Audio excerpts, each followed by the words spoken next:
దేవునికి స్తోత్రం. మీ అందరికీ నా హృదయపూర్వక వందనాలు తెలియజేస్తున్నాను. 77వ కీర్తన 2వ వచనం. నా ఆపత్కాలం ముందు నేను ప్రభువును వెదికి తిని, రాత్రి వేళ నా చెయ్యి వెనుకకు తీయకుండా చాపబడి ఉన్నది. నా ప్రాణము ఓదార్పు పొందనొల్లకు ఉన్నది. ప్రేమైనటువంటి దేవుని బిడ్డలారా, ఈరోజు ఆసాపు కీర్తన ఇది. ఇతను కూడా గాయకుల నాయకుడే. అయితే ఈ ఆసాపు అంటున్నాడు, నా ఆపత్కాలం ముందు నేను ప్రభువును వెదకి తిని. ఈరోజు బైబిల్ గ్రంథంలో చెప్పబడి ఉంది, దేవుని వెతుకు వారు కలరేమని ఆకాశము నుంచి నరులను దేవుడు పరిశీలించి చూచెను. దావీదు కీర్తనలో ఉంది. దేవుని బిడ్డలారా, ఎవరైతే దేవుణ్ణి వెతుకుతారో వారికి ఆయన ఖచ్చితంగా జవాబు దయచేస్తాడు. అలాగా భక్తులు దేవుని ఎలాగ వెతికాడంటే, 1వ వచనం చూస్తే, నేను ఎలుగెత్తి దేవునికి మొరపెట్టుదును, ఆయనకు మనవి చేయుదును. దేవుడు నాకు చెవియొగ్గు వరకు నేను ఎలుగెత్తి ఆయనకు మనవి చేయుదును. ఈరోజు మన జీవితంలో కూడా దేవునికి మనం ప్రార్థన చేసేటప్పుడు, దేవుని మనవి చేసుకున్నప్పుడు మనం ఎలాగా ప్రవర్తిస్తున్నాం, ఎలాగా జీవిస్తున్నాం, ఎలాగ దేవుని అడుగుతున్నాం, ఇది ముఖ్యము. ఎందుకంటే ఆ దేవుని వెతికే గుణములో మనుషులు ఏదైనా పోగొట్టుకుంటే ఎంత శ్రద్ధ వహించి మనం వెతుకుతాము, అలాగే మనము దేవుడు మనకు దొరుకు కాలములో మనం దేవుణ్ణి ప్రార్థన చేయాలి. దేవునికి దొరుకు కాలములో మనం దొరుకు కాలములో మనం ఆయన వెతకాలి. వెదుకుడి మీకు దొరుకును అని బైబిల్ గ్రంథములో మత్తయి సువార్తలో చెప్పబడి ఉంది. అయితే నువ్వు ఈరోజు ఏం వెతుకుతున్నావు? ఈ లోకములో ఉన్నటువంటి వాటిని వెతుకుతున్నావా? లేక దేవుడు నీకు ఏదో చేయాలని, నీ సమస్యలన్నింటినీ తీర్చాలని, నీకున్నటువంటి ఆపదల్లో నుంచి నిన్ను తప్పించాలని నువ్వు దేవుణ్ణి వెతుకుతున్నావా? ఇది చాలా ముఖ్యమైనటువంటి విషయం. ఈరోజు చాలామంది ఫ్రెండ్స్ని వెతుకుతుంటారు, బంధువులను వెతుకుతుంటారు, లోకములో ఉన్నటువంటి వాటిని ఎంతో శ్రద్ధగా వెతుకుతుంటారు. కానీ దేవుని నువ్వు వెతికితే ఖచ్చితంగా దేవుడు నీకు జవాబు ఇవ్వడము జరుగుతుంది.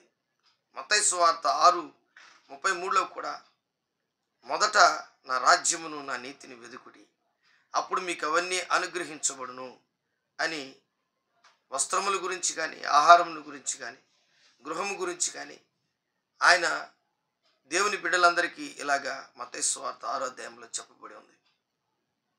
యేసుక్రీస్తు చెప్పడం జరిగింది. అయితే ఈరోజు ఈ ఆసాపు అంటున్నాడు, నా ఆపత్కాలమందు నేను ప్రభువును వెతికి తిని. ఆయనకేదో ఆపద ఉంది.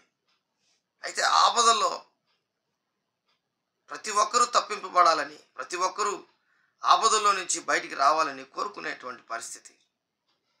అయితే ఆ ఆపదలో నుంచి మనం అందరం కూడా బయటికి రావాలని, ఒకవేళ మనకు కూడా ఆపదలు ఉన్నట్లయితే, మనం దేవుని వెతికినట్లయితే ఖచ్చితంగా ఆపదలో నుంచి దేవుడు మనల్ని విడిపిస్తాడు. చూడండి, ఇంకొక మాట కూడా దావీదు కీర్తనలో చెప్పబడినటువంటి దావీదు కీర్తనలో మనకు 27వ కీర్తన 8వ వచనంలో అంటాడు, నా సన్నిధి వెదుకుడని నీవు సెల్వీయగా, యెహోవా నీ సన్నిధి నేను వెదకదనని నా హృదయము నీతో అనేను.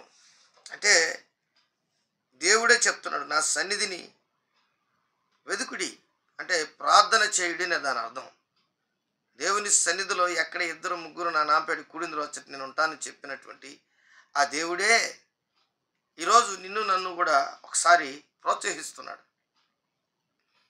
దేవుని సన్నిధిని వెతకడం, దేవుని వెతకడం అంటే దేవుని సన్నిధికి రావడం. ఒక మందిరానికో, ఒక ఇంట్లో నువ్వు కూర్చొని నీ గదిలో పరిపూర్ణమైనటువంటి ఆలోచన కలిగి దేవుని వెతకడం ఎప్పుడైతే నీ జీవితంలో జరుగుతుందో, ప్రారంభిస్తావో, ఖచ్చితంగా దేవుని సన్నిధి నీకు ఆయన ప్రాప్తిస్తాడు. ఆ సన్నిధానంలో నీకు జవాబు దేవుడు దయచేస్తాడు. చూడండి 119వ కీర్తన 10వ వచనం, నా పూర్ణ హృదయముతో నిన్ను వెదికి ఉన్నాను. నా పూర్ణ హృదయముతో నిన్ను వెదికి ఉన్నాను. నన్ను నీ ఆజ్ఞలను విడిచి తిరగనీయకము. దేవుని బిడ్డలారా, ఈరోజు నువ్వు ఎవరిని వెతుకుతున్నావు? దేనిని వెతుకుతున్నావు?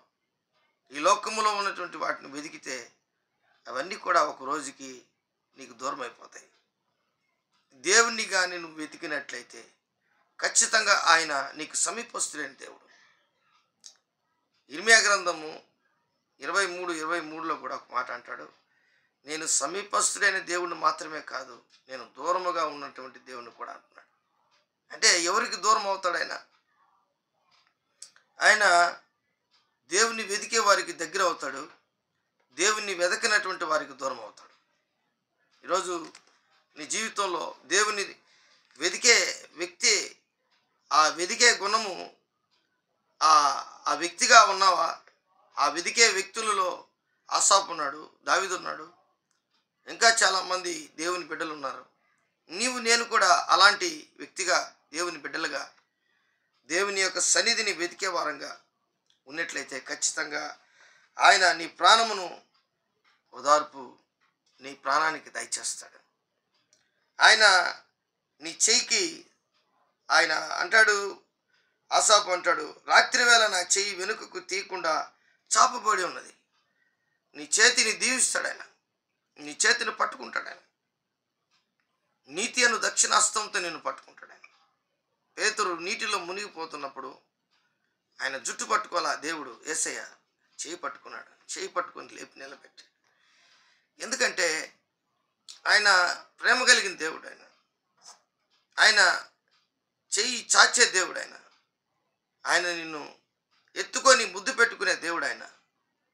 ఆయన నువ్వు వెతికావా, ఆయన ఖచ్చితంగా నీ దగ్గరకు వస్తాడు. కాబట్టి ఈ దినమందు నీ జీవితంలో సంతోషకరమైన విషయం ఏంటంటే దేవుని వెతకడంలో వెనకాడకుండా ప్రార్థన చేయి. ఖచ్చితంగా నీ జీవితంలో ఆయన నీ ప్రార్థనకు జవాబు దయచేసి నిన్ను ఆయన ఎంతగానో నీ ప్రార్థనకు జవాబు దయచేయడమే కాదు, నిన్ను ఆయన రక్షించడమే కాదు, నీకు సహాయం చేయడమే కాదు, నిత్య జీవము నీకు అనుగ్రహించే దేవుడు ఆయన. యుగాయుగములు పరలోక రాజ్యములోకి నిన్ను తీసుకువెళ్ళే దేవుడు ఆయన. ఆయనే యేసుక్రీస్తు ప్రభుల వారు, తండ్రి కుమార పరిశుద్ధాత్మ త్రియేక దేవుడు. కాబట్టి ఈరోజు నువ్వు ఆయన వెతుకు. ఖచ్చితంగా నీ జీవితంలో అద్భుతాలు, ఆశ్చర్యకార్యాల దేవుడు నీ జీవితంలో చేయకపోతే పడు. దేవునికి స్తోత్రం.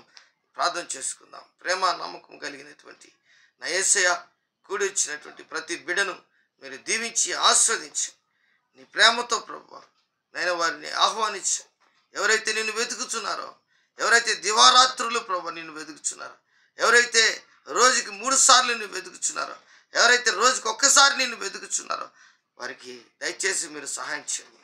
నజరేయుడైన యేసు నామములో అడిగి వేడుకుంటున్నాను తండ్రి. ఆమేన్, ఆమేన్, ఆమేన్.